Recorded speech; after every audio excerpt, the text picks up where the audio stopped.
ഓർക്കാൻ കഴിയില്ല,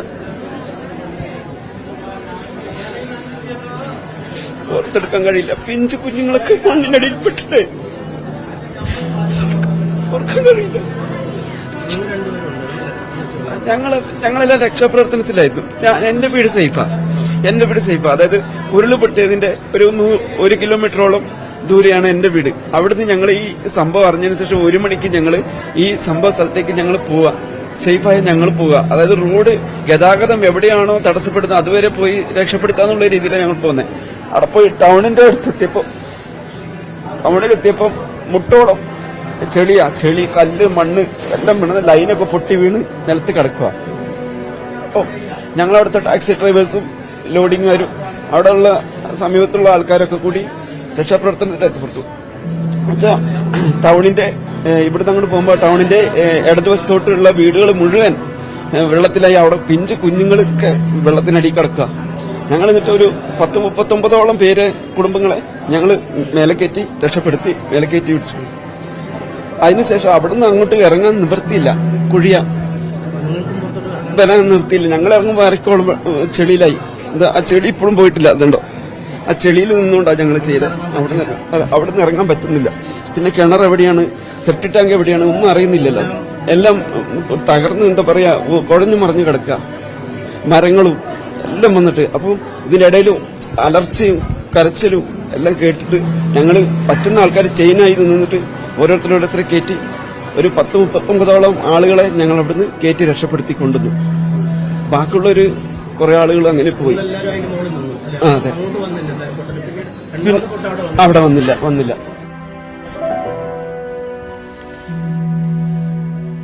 ആണ് മുണ്ടക്കയിലെ 3 അംഗ കുടുംബത്തെ ഒന്നാകെ മലവെള്ളപ്പാച്ചിൽ കൊണ്ടുപോയി. ഓട്ടോ ഡ്രൈവറായ ശിവൻ, ഭാര്യ പ്രമോദിനി, മകൾ ജയന എന്നിവർ മരിച്ചതായി അധികൃതർ സ്ഥിരീകരിച്ചു. ഉരുൾപൊട്ടലിൽ ചൂരൽമല എന്ന ചെറുപട്ടണത്തോട് ചേർന്നൊഴുകിയ പുഴ ഗതി മാറിയതോടെയാണ് ഇത്തരത്തിൽ വലിയ ദുരന്തത്തിലേക്ക് കാര്യങ്ങൾ എത്തിയത്.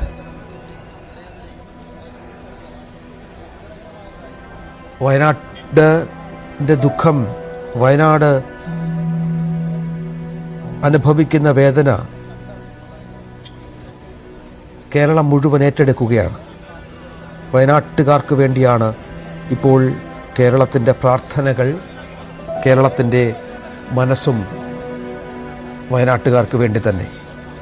ഇനിയും അനവധി ആളുകളെക്കുറിച്ചുള്ള വിവരങ്ങൾ ലഭ്യമാകാനുണ്ട്.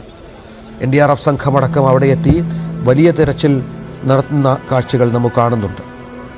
വലിയ പ്രയാസമാണ്, പ്രതികൂലമായ സാഹചര്യമാണ്. അവിടെയാണ് ഇത്ര വലിയ ഒരു തിരച്ചിലിലേക്ക് കാര്യങ്ങൾ എത്തുന്നത് എന്നുള്ളതാണ്. നമുക്കറിയാം, എത്രയോ എല്ലാം തകർന്ന് നിരാശയിലാണ്ടുപോയ ആളുകൾ, അവരുടെ പ്രശ്നങ്ങൾ. CB അനുമോദ് അവിടെ തുടരുന്നുണ്ട്. അനുമോദ്, എന്തെങ്കിലും പുതിയ വിവരങ്ങൾ ലഭ്യമാകുന്നുണ്ടോ? ആ 5 ആളുകളെ ഏതെങ്കിലും തരത്തിൽ കണ്ടെത്താനായിട്ടുണ്ടോ? മഴ പെയ്യുന്നുണ്ട്. ഈ ഒരു മഴ രക്ഷാപ്രവർത്തനത്തിന് തടസ്സമാകുന്ന ഒരു സാഹചര്യമാണ് കാണുന്നത്. ഇവിടെ നേരത്തെ നമ്മൾ പറഞ്ഞിരുന്ന ആ 5 പേർ ഉണ്ട് എന്ന് കരുതുന്ന വീടിന്റെ മുകൾ ഭാഗം പൂർണ്ണമായിട്ടും വിളിച്ചു നീക്കി ഇപ്പോൾ താഴേക്ക് ഇറങ്ങാനുള്ള ശ്രമങ്ങൾ നടത്തുകയാണ്.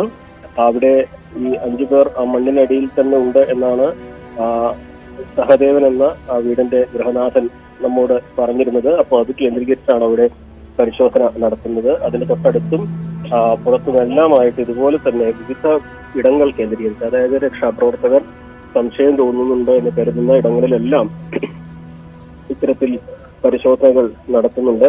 നേരത്തെ ഒരു മൃതദേഹം കണ്ടെടുത്തത് താഴത്തേക്ക് കൊണ്ടുപോവുകയും ചെയ്തിരുന്നു.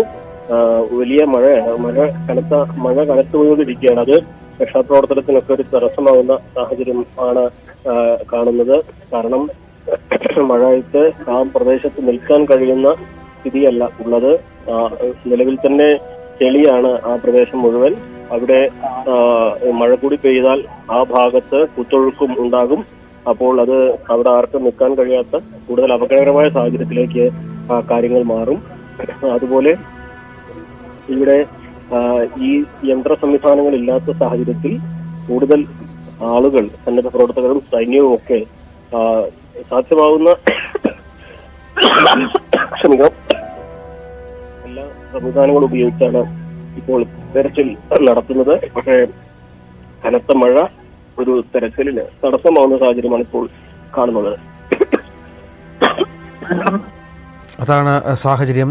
അനുമോദ് രാവിലെ മുതൽ തന്നെ ആ ദുരന്തമുഖത്താണ്. അനുമോദുണ്ട്, MS സനീഷ് കുമാറുണ്ട്, VV അരുണുണ്ട്, പ്രധാനപ്പെട്ട ഷംന അവിടെ കോഴിക്കോട് ഉണ്ട്, ഷബീർ ചേരുന്നു രാവിലെ. ഇന്നലെ മുതൽ തന്നെ ഷബീർ ആ ദുരന്തമുഖത്ത് കൃത്യമായി തന്നെ കാര്യങ്ങൾ റിപ്പോർട്ട് ചെയ്യുന്നുണ്ട്. നമുക്ക് മനസ്സിലാകുന്നത് വലിയ ഒരു ദുരന്തം, ഇനി നിരവധി ഒരുപാട് ആളുകളെക്കുറിച്ചുള്ള വിവരങ്ങൾ ലഭ്യമാകാൻ, അങ്ങനെ എല്ലാ തരത്തിലും കേരളത്തെ നടുക്കുന്ന ഒരുപക്ഷെ സമാനതകളില്ലാത്ത തരത്തിലുള്ള ദുരന്തമായി ഇത് മാറുകയാണ്. 8 ക്യാമ്പുകളാണ് മേപ്പാടിയിൽ മാത്രം തുറന്നിരിക്കുന്നത്.